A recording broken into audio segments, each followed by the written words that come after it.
मैं अजय सिंह माध्यम आइस के ऑनलाइन प्लेटफॉर्म पर आप सभी लोगों का स्वागत करता हूं।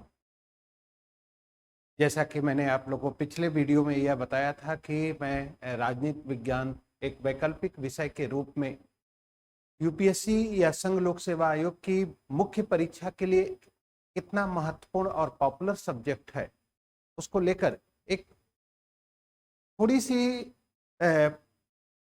विचारों को लेकर या मीन्स की राजनीति विज्ञान की स्थिति को लेकर एक चर्चा शुरू हुई है और उस चर्चा में हम पाश्चात्य राजनीतिक विचारक प्लेटो को लेकर उनके राजनीतिक विचारों को लेकर मैं एक परिचर्चा कर रहा हूं।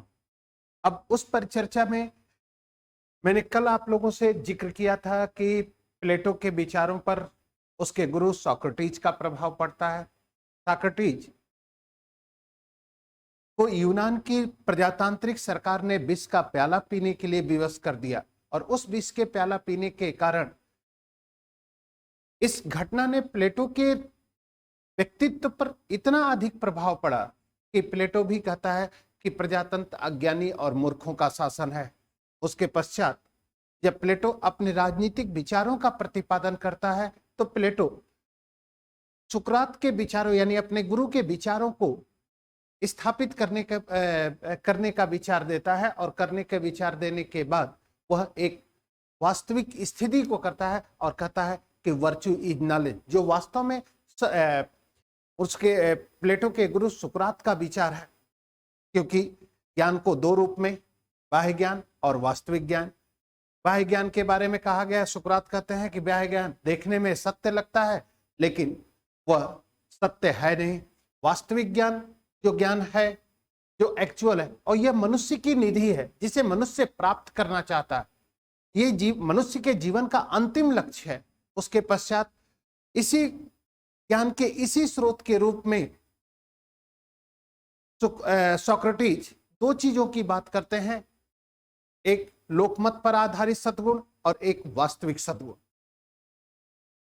ज्ञान के रूप में जो वास्तविक सद्गुण है वो ज्ञान आधारित है, यानी मीन्स की जैसा ज्ञान जिस प्रकार वास्तविक ज्ञान लोग प्राप्त करना चाहते हैं, लोगों के जीवन का उद्देश्य है, उसी प्रकार व्यक्ति भी वास्तविक सद्गुण को प्राप्ति करना चाहता है। वास्तविक इस सभी स्थितियों को लेकर या इस सभी परिस्थितियों के आधार पर प्लेटो के विचारों का जब प्रभाव देखा जाता है राजनीति, तो मैक्सी एक विचार देते हैं कि प्लेटो के रूप में सुकरात ने पुनः जन्म लिया है। अब प्लेटो के विचारों पर या प्लेटो के व्यक्तित्व पर उसके गुरु सुकरात का इतना अधिक प्रभाव पड़ता है कि प्लेटो अपनी पुस्तक रिपब्लिक, जो रिपब्लिक का उपशीर्षक है न्याय पर आधारित एक आदर्श राज्य की स्थापना करना चाहता है और न्याय पर आधारित एक आदर्श राज्य को स्थापित करके वह गुण और कार्य के बीच के विभेद को समाप्त करना चाहता है। इसलिए प्लेटो की जो theory, political thought of Plato, political thought of Plato, जिसमें रिपब्लिक का सब शीर्षक जस्टिस है,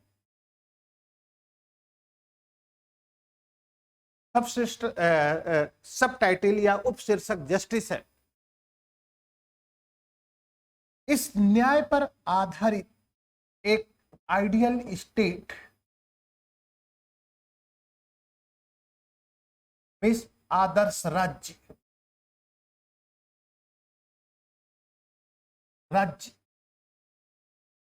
की स्थापना करना चाहता है। यह प्लेटो के राजनीतिक दर्शन का मूल उद्देश्य है।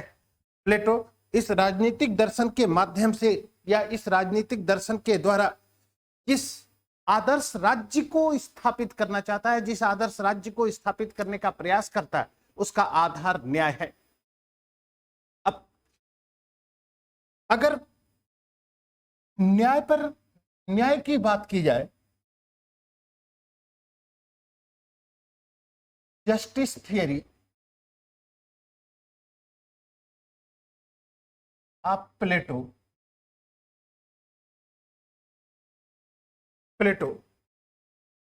मीन्स प्लेटो का न्याय सिद्धांत।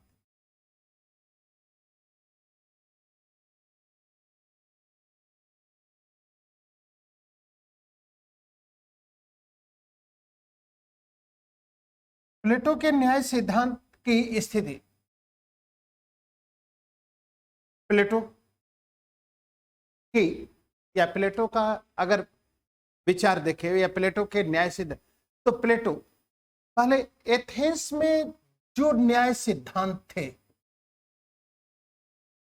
उस न्याय सिद्धांत का क्रिटिसिज्म करता है। यानी मीन्स एथेंस में उस समय, प्लेटो के समय में एथेंस में 3 प्रकार की न्याय सिद्धांत थे। एक समर्थक थे पोलीमार्कस और पोलीमार्कस, सिफालस, थ्रेसिमेकस और ग्लाइकन। परंपरावादी, शक्तिवादी और संविदावादी। परंपरावादियों में जो है वो पोलीमार्कस है, सिफालस है। दूसरी बात कि रिपब्लिक जो डायलॉग सिस्टम में है, संवाद शैली में लिखी गई है। इस संवाद शैली में प्लेटो यह जानना चाहता है तो सबसे पहले पोलीमार्कस को बुलाता है और पोलीमार्कस से पूछता है कि व्हाट इज जस्टिस, न्याय क्या है। जब पोलीमार्कस से पूछा जाता है, सिफालस से पूछा जाता है, थ्रेसिमेकस से पूछा जाता है, फिर ग्लाइकान से पूछा जाता है और उसके बाद इनके विचारों का क्रिटिसिज्म, अपने तर्क के आधार पर प्लेटो क्रिटिसिज्म करता है। तो सिफालस से भी पूछा गया, पोलीमार्कस से भी पूछा गया, थ्रेसिमेकस से भी। अब ये जो बातचीत के माध्यम से जिस सत्य की खोज हो रही है वह डायलॉग सिस्टम, यही संवाद शैली है। यानी मीन्स कि प्लेटो संवाद के माध्यम से उस सत्य को प्राप्त करना चाहता है, उस न्याय को स्थापित करना चाहता है। इसलिए सिफालस से जब प्लेटो पूछता है कि व्हाट इज जस्टिस, तो सिफालस कहता है कि मित्रों के साथ मित्रता और शत्रुओं के साथ शत्रुता करना ही न्याय है। प्लेटो ने कहा ठीक है कि अगर मित्रों के साथ मित्रता करना और शत्रुओं के साथ शत्रुता करना ही अगर न्याय है, तो पहले तो हम मित्रता और शत्रुता का आचरण तभी कर सकते हैं जब हमें इस बात का ज्ञान होना चाहिए कि कौन हमारा मित्र है और कौन हमारा शत्रु है। हो सकता है कि जिसे हम मित्र समझते हैं वो वास्तव में मित्र नहीं है और जिसे हम शत्रु समझते हैं वो वास्तव में शत्रु नहीं है। ऐसी स्थिति में जब तक हमें इस बात का ज्ञान नहीं होगा कि मित्र कौन है और शत्रु कौन है, तब तक हम मित्रता और शत्रुता का आचरण करेंगे कैसे? और जब मित्रता और शत्रुता का आचरण नहीं करेंगे तो न्याय की स्थापना कैसे होगी? प्लेटो के इस तर्क का जवाब सिफालस के पास नहीं था। अब प्लेटो पोलीमार्कस को बुलाता है और पोलीमार्कस से पूछता है कि तुम बताओ कि न्याय क्या है। तो पोलीमार्कस प्लेटो के प्रश्न का जवाब देते हुए यह विचार देता है कि अपने कर्ज को चुकता कर देना न्याय है। ठीक, अगर अपने कर्ज को चुकता करना अगर न्याय है तो इस स्थिति में हम कर्ज कैसे चुकता करेंगे? मान लो कि एक व्यक्ति से मैं तलवार वापस उधार ले रहा हूं। जिस समय मैं तलवार लेने जा रहा हूं या तलवार लेने की स्थिति में गया, उस समय उसकी मानसिक स्थिति सही है, लेकिन न्याय के अकॉर्डिंग कर्ज को चुकता करना अगर न्याय है तो अगर हम तलवार वापस करने जा रहे हैं उस समय उसकी मानसिक स्थिति अच्छी नहीं है और अगर मैं तलवार देता हूं तो उससे हो सकता है कि वह अपना शारीरिक क्षति कर ले। ऐसी स्थिति में क्या न्याय के सिद्धांत का पालन करते हुए हमें तलवार वापस कर देना चाहिए या दूसरी स्थिति ये कि हम उसके मानसिक संतुलन की स्थिति को स्थापित करने का इंतजार करेंगे। प्लेटो के इस तर्क का जवाब भी पोलीमार्कस के पास नहीं था। एनिमीज कि परंपरावादियों के अनुसार जो न्याय था उस न्याय का क्रिटिसिज्म प्लेटो कर देता है। अब उसके पश्चात शक्तिवादी मिस थ्रेसिमेकस से पूछता है कि तुम बताओ कि न्याय क्या है। अब अगर शक्तिवादियों की दृष्टि में अगर देखा जाए या शक्तिवादियों की थ्रेसिमेकस कि न्याय शक्तिशालियों का हित है, एनिमीज कि जिसकी लाठी उसी की भैंस। तब प्रश्न ये खड़ा होता है कि शक्तिशाली कौन है। इस स्थिति का जवाब थ्रेसिमेकस नहीं देता है।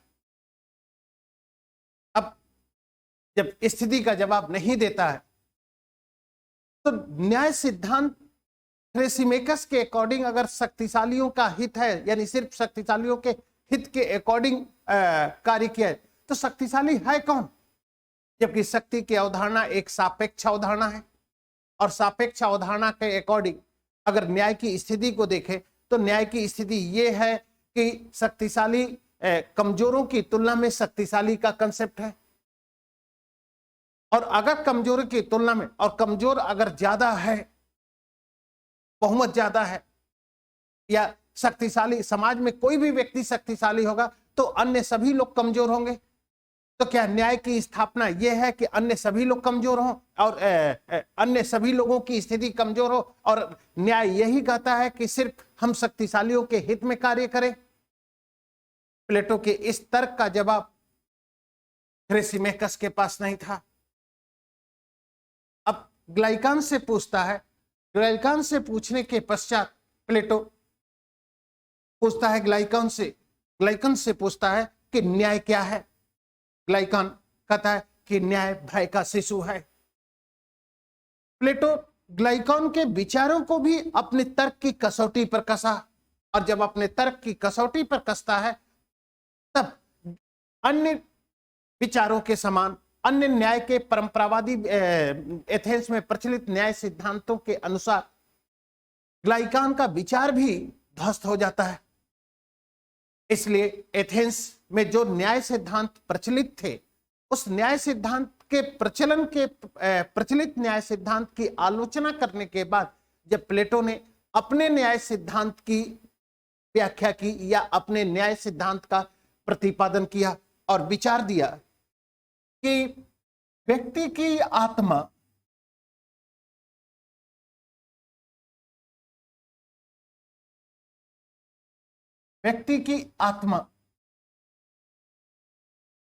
त्रिगुणी होती है।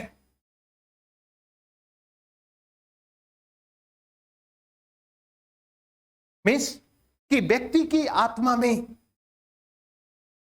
विवेक,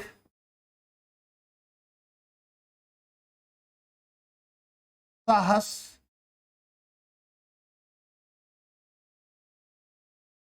तथा तृष्णा आब्लिक लालच, एनिमीज कि व्यक्ति की आत्मा 3 गुणों से युक्त है। और ये तीनों गुण अगर इस सिचुएशन में इस स्थिति में अगर देखा जाए कि व्यक्ति की आत्मा अगर त्रिगुणी है तो ये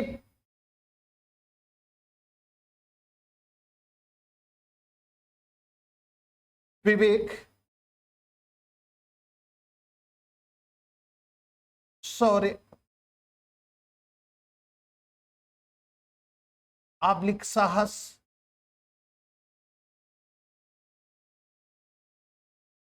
तृष्णा आब्लिक लालच,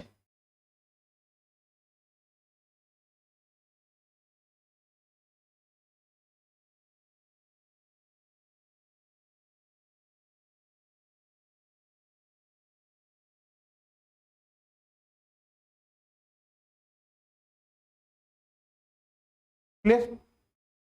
अब अगर ये तीनों गुण व्यक्ति की आत्मा में, इसलिए व्यक्ति की जो आत्मा है अकॉर्डिंग टू प्लेटो त्रिगुणी है, यानी 3 गुणों से युक्त। अब विवेक की तुलना गोल्ड से, साहस की तुलना सिल्वर से, और तृष्णा या लालच की तुलना उसने आयरन से की। मीन्स कि विवेक की तुलना गोल्ड से, साहस की तुलना सिल्वर से, एंड लालच या तृष्णा की तुलना आयरन से करता है। अब विवेक और साहस, गोल्ड का अगर कंपैरिजन करते हैं कि दोनों में क्या चीज है, तो विवेक से युक्त व्यक्ति, जो विवेक संपन्न व्यक्ति है, जिसके पास विवेक की मात्रा है, अब उसके आचरण और गोल्ड का जो आचरण, यानी दोनों का जो आंतरिक गुण है,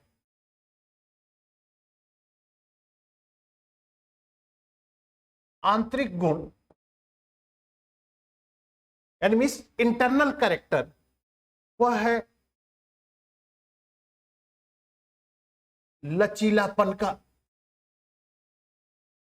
प्योर गोल्ड भी फ्लेक्सिबल नेचर का होता है, और विवेक या ज्ञानी व्यक्ति भी हमेशा फ्लेक्सिबल नेचर का होता है। उसी प्रकार विवेक की तुलना में साहस रिजिड है, लेकिन तृष्णा या लालच की तुलना में फ्लेक्सिबल है। अब अगर ये तीनों गुण अगर व्यक्ति की आत्मा में है, तीनों गुण है, ऐसा नहीं है कि किसी है। अब इसमें एक सिचुएशन कि ये हो गया 60%, ये हो गया 30% और ये हो गया 10%, तीनों कैरेक्टर हैं। अब प्लेटो इसी बेस पर जो व्यक्तिगत न्याय की स्थापना करता है, व्यक्तिगत न्याय और यहां पर सामाजिक न्याय,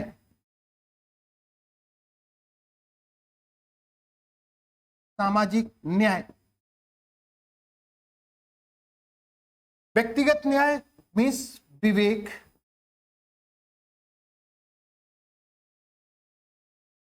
शौर्य, तृष्णा ऑब्लिक लालच। व्यक्तिगत न्याय का तात्पर्य हो गया, या प्लेटो न्याय की स्थिति, न्याय की सिचुएशन कैसे बता कि पहले व्यक्ति की आत्मा के गुणों को स्थापित किया, व्यक्ति के आत्मीय गुणों को स्थापित करता है, और जब व्यक्ति के आत्मीय गुणों को स्थापित करता है आत्मीय गुणों के अनुसार, तो कहता है कि व्यक्ति की आत्मा में 3 गुण होते हैं, और ये तीनों गुण सभी व्यक्तियों के आत्मा में होते हैं। और जब ये तीनों गुण व्यक्तियों की आत्मा में हैं, तो किसी न किसी एक गुण की प्रधानता होगी, और यदि व्यक्ति अपने प्रधान आत्मीय गुणों के अनुसार कार्य करे, तो व्यक्ति के अनुसार, प्लेटो के अनुसार, कार्य और गुण के बीच का विभेद समाप्त हो जाएगा, और जब कार्य और गुण के बीच का विभेद समाप्त, तो न्याय की स्थापना होगी। यानी मीन्स कि प्लेटो के लिए जो न्याय है, जस्टिस है, वह न्याय है कि कार्य और गुण, कार्य व गुण का विभेद नहीं।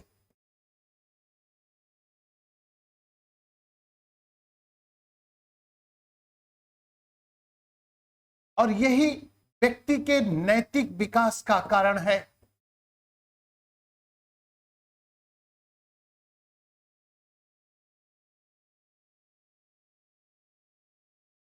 यानी मीन्स कि प्लेटो के अनुसार व्यक्ति के नैतिक पतन का कारण है, नैतिक पतन कार्य और गुण का विभेद,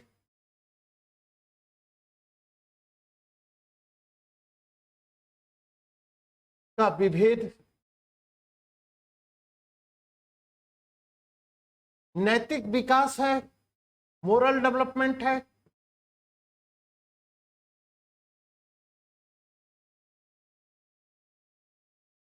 वह है कार्य और गुण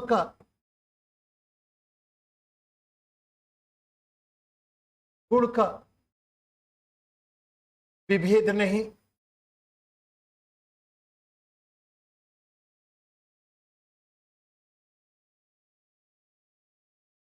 अब अगर प्लेटो के अनुसार न्याय यह है कि कार्य और गुण का विभेद नहीं, तो यह स्थिति आपके लाइफ के लिए भी, आपके सफल होने के लिए भी आवश्यक है।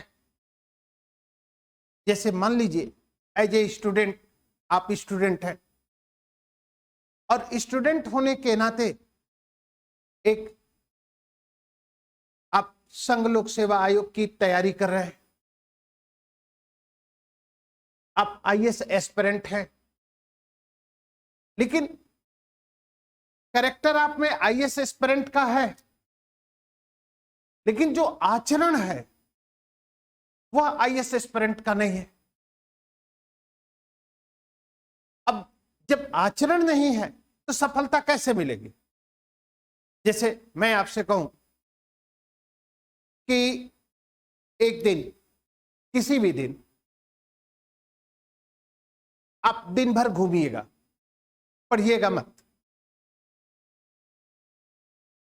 और घूमने के पश्चात शाम को आप कमरे पर आकर अपने उस दिन की परिचर्चा के बारे में सोचिएगा। आपको अंदर से एक आवाज आएगी कि आज मैं अपने साथ न्याय नहीं किया। इसलिए प्लेटो यही कहता है कि अगर व्यक्ति के आत्मीय गुण, यानी मीन्स कि व्यक्ति की आत्मा में जो 3 गुण हैं, विवेक, शौर्य, तृष्णा, अगर ये तीनों गुण सभी व्यक्तियों में है, और अगर ये तीनों गुण सभी व्यक्तियों में है, लेकिन प्लेटो के अनुसार तीनों गुणों से युक्त होने के बाद भी किसी एक गुण की प्रधानता होगी, और यदि व्यक्ति अपने प्रधान आत्मीय गुणों के अनुसार कार्य करे तो व्यक्तिगत न्याय की स्थापना होगी। अब व्यक्तिगत न्याय के माध्यम से प्लेटो सामाजिक न्याय की स्थापना करता है। विवेक से संपन्न व्यक्ति शासक वर्ग,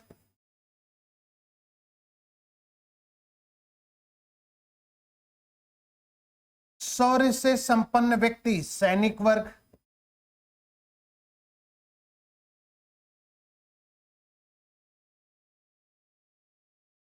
तृष्णा से संपन्न व्यक्ति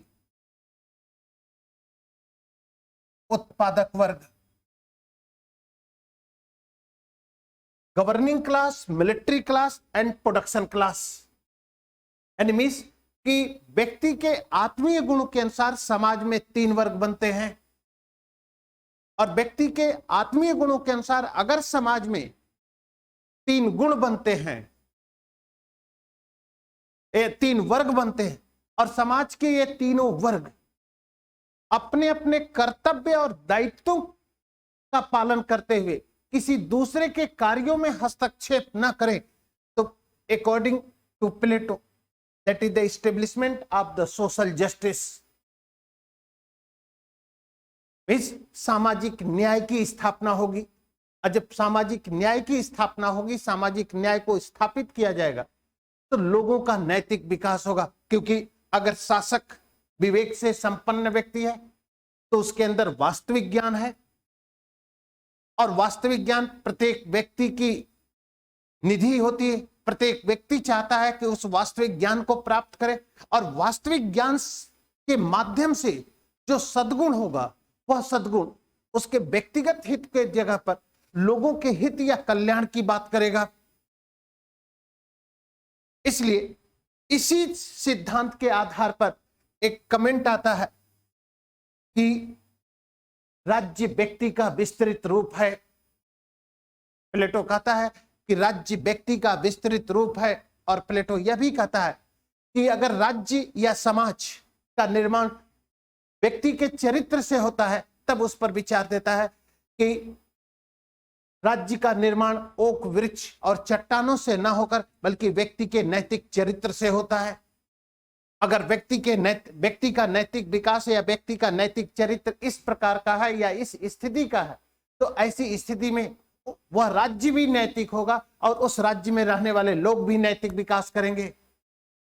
इसलिए प्लेटो अपने न्याय सिद्धांत के माध्यम से एथेंस में प्रचलित न्याय प्रणाली, एथेंस में प्रचलित जो कार्य और गुण के विभेद का जो कारण था, अन्याय की स्थापना थी जिससे व्यक्ति का नैतिक पतन हो रहा था, उस नैतिक पतन को रोकने के लिए नैतिक विकास या व्यक्ति के नैतिक विकास को स्थापित करने के लिए अपने न्याय सिद्धांत का प्रतिपादन किया।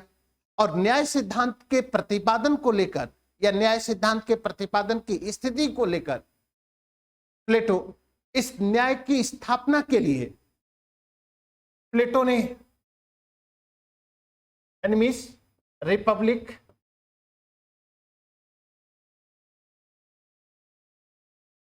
रिपब्लिक की सब टाइटल जस्टिस, जस्टिस के प्राप्ति के लिए या जस्टिस की स्टेब्लिशमेंट के लिए एक निगेटिव मीन्स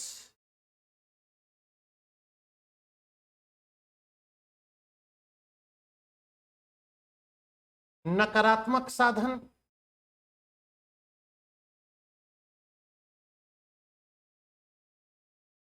और दूसरा सकारात्मक साधन मीन्स पॉजिटिव मीन्स।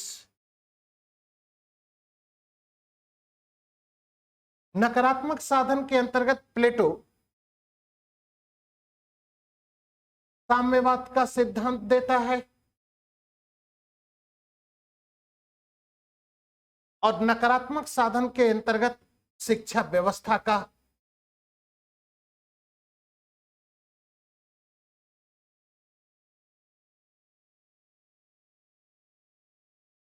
अब ये दो साधन, नकारात्मक साधन के अंतर्गत प्लेटो जिस साम्यवाद का प्रतिपादन करता है उसमें यह जानना चाहता है साम्यवाद के माध्यम से या नकारात्मक ढंग के माध्यम से कि व्यक्ति के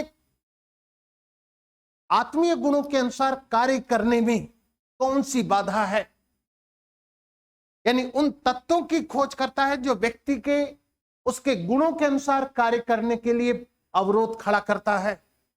और सकारात्मक में शिक्षा व्यवस्था इसलिए देता है कि अगर व्यक्ति के कार्य और गुण के अनुसार कार्य करना ही अगर न्याय है तो इस बात का ज्ञान होना आवश्यक है कि हमारे अंदर किस गुण की प्रधानता है, और यह प्रधानता हमें तभी प्राप्त होगी या यह प्रधानता हमें शिक्षा व्यवस्था के माध्यम से प्राप्त होगी। इसलिए सकारात्मक साधन के द्वारा वह शिक्षा व्यवस्था के सिद्धांत का प्रतिपादन करता है। तो कल फिर इसी श्रृंखला में हम न्याय की प्राप्ति के लिए दो साधनों पर यानी साम्यवाद और शिक्षा व्यवस्था दोनों पर चर्चा करेंगे। थैंक यू, धन्यवाद।